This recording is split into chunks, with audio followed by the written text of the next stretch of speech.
De par sa nature exubérante, avec un paysage fascinant qui offre un beau temps, un climat doux et une humidité spécifique, Dalaba se révèle comme une perle dans le massif du Fouta Djallon. Très tôt attirés par cette beauté, les colons qualifient Dalaba de la Suisse africaine de Guinée. Ils s'y installent et expérimentent la plantation des arbres exotiques tels que le pin, à l'image de ce jardin appelé Jardin Chevalier du nom d'Auguste Chevalier, un botaniste français qui a expérimenté cette essence en 1908.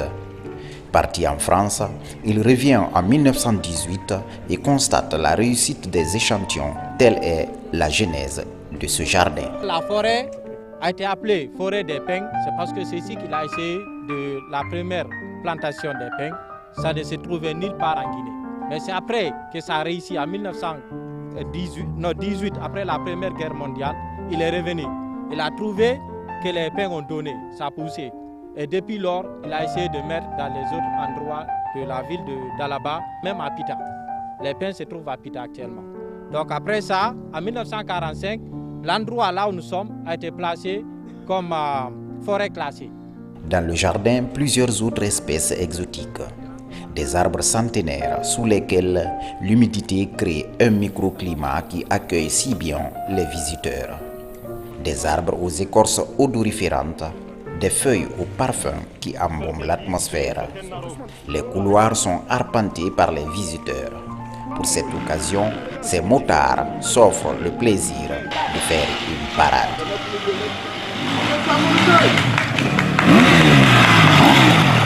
Il a essayé les pins, les eucalyptus, l'érable, les bambous, les caféiers, le cannelier.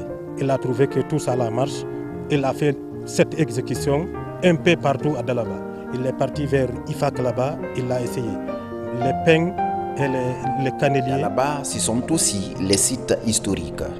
Ici, c'est Fugumba, la capitale religieuse du Fouta théocratique, qui faisait aussi office de parlement. C'est l'endroit où l'on intronisait les almamis de 9 provinces appelées Diwi.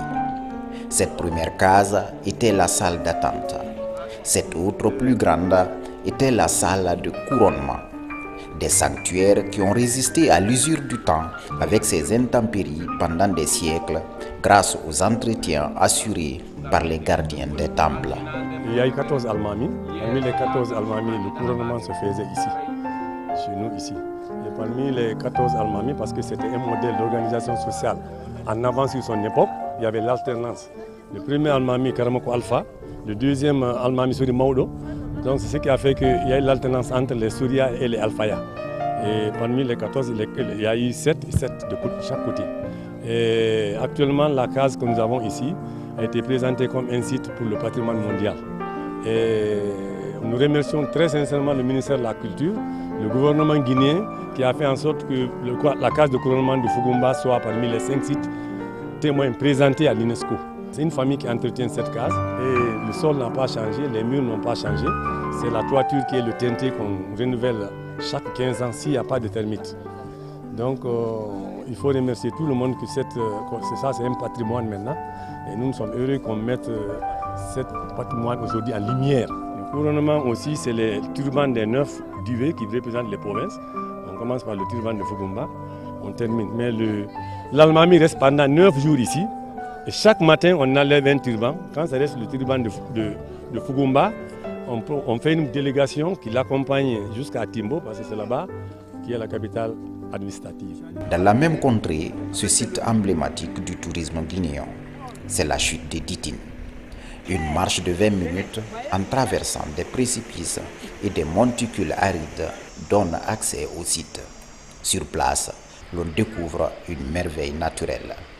Une chute de près de 80 mètres, laissant échapper une brise qui chatouille la peau comme signe de bienvenue et de réconfort après un long parcours.